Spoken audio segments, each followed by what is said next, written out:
Saya lihat setelah di zaman kakek kami Al-Allamah Al-Habib Salim bin Ahmad bin Jindan, itu gelar seorang ulama itu bukan gelar sembarangan.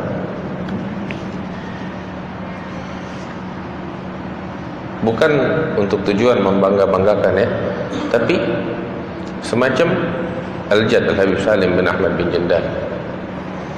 Beliau itu seorang ulama dengan arti kata yang sesungguhnya. Enggak cuman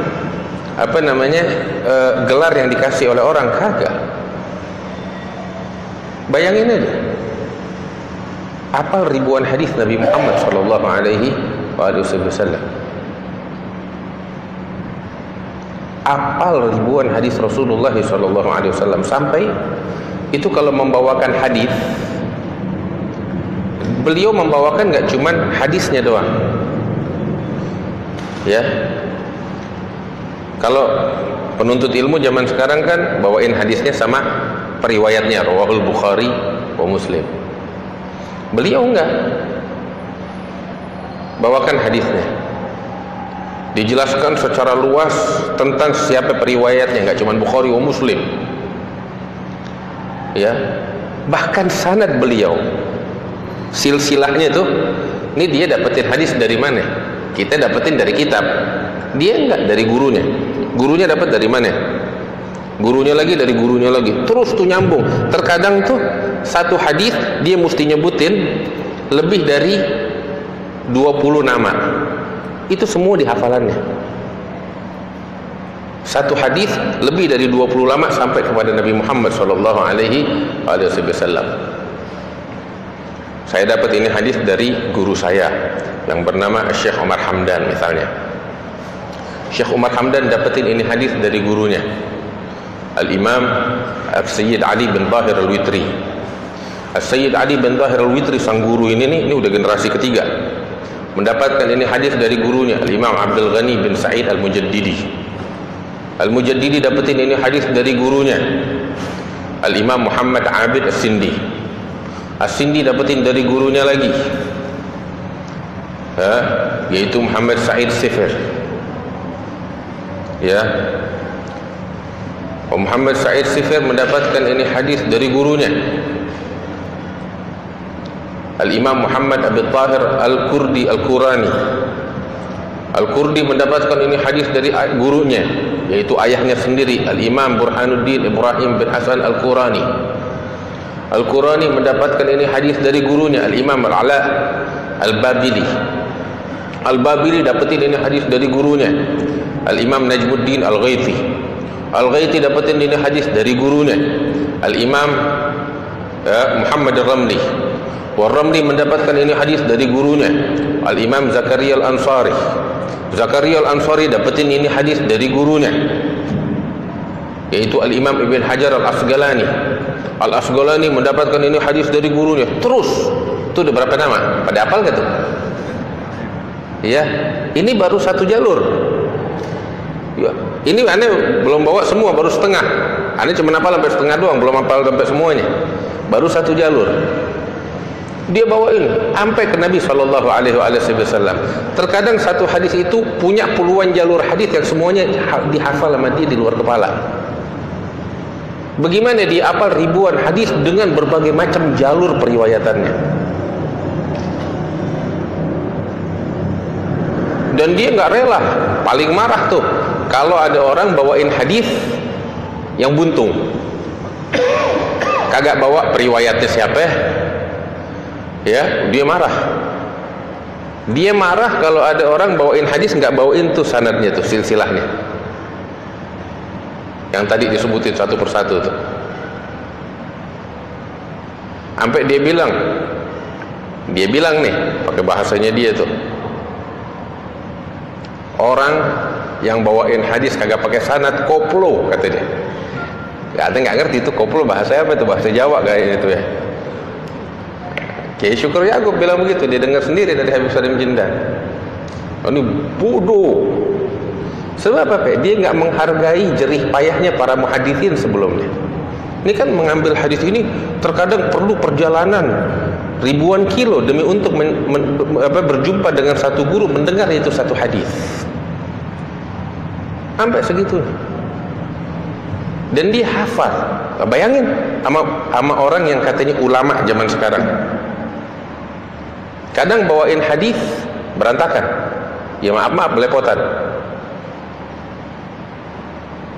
Minimal kalau mau cari aman, bawain terjemahannya. Cuma dapat prediksi, dapat apa namanya, dapat gelar dari orang-orang awam, ulama, allamah, orang suci. Padahal seperti saya bilang, ulama zaman sekarang kalau dibawa balik 40 tahun yang lalu, nggak ada harganya. Ya maaf ini artinya. Jadi kita jangan, saya ngomong begini untuk supaya kita nih faham. Ya. Terkadang orang zaman sekarang kemakan sama gelar. Punya pengikut banyak dibilang ulama. Alah. Ini contoh. Macam kayak Habib Salim Jindan itu di bidang hadis. Dan dia nggak cuma menguasai ilmu hadis. Ilmu sejarah. Waduh.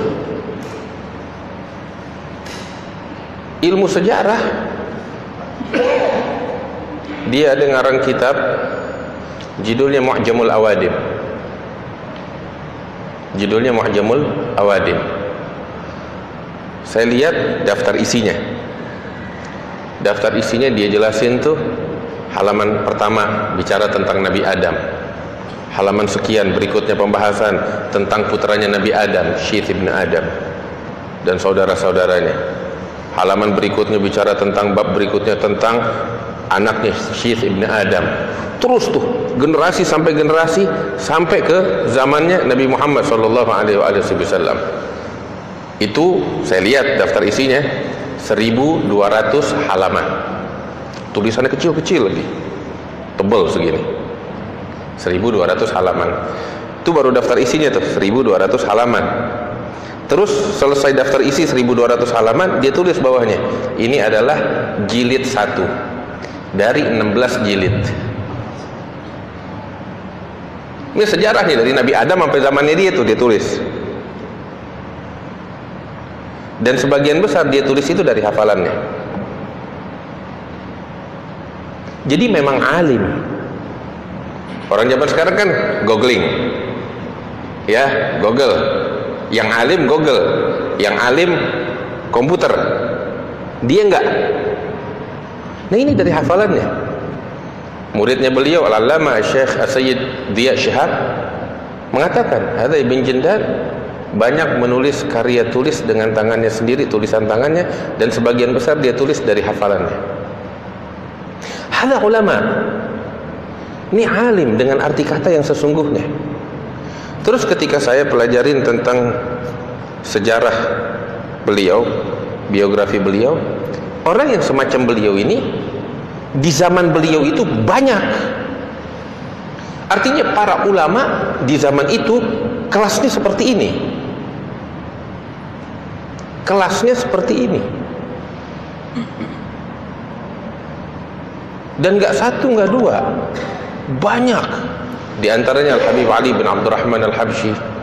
Walaupun ya artinya kapasitas berbeda-beda ya. Keunggulan masing-masing punya keunggulan masing-masing. Tapi secara umum para ulama di zaman itu seperti inilah apa namanya ilmu mereka, alim dengan arti kata yang sesungguhnya, bukan sekedar julukan, gelar yang diberikan begitu aja, main asal diberikan. Arti kata yang sesungguhnya. Sekarang Allah, mana? Sulit kita cari ulama-ulama macam yang 40 tahun yang lalu. Gak ada. Ya karena sekarang mayoritas orang awam ngelihat apa namanya sesuatu yang kecil kelihatan besar. Tapi kita para ulama, kita lihat, ya kita ini ya karena kagak ada lagi yang lain deh udah.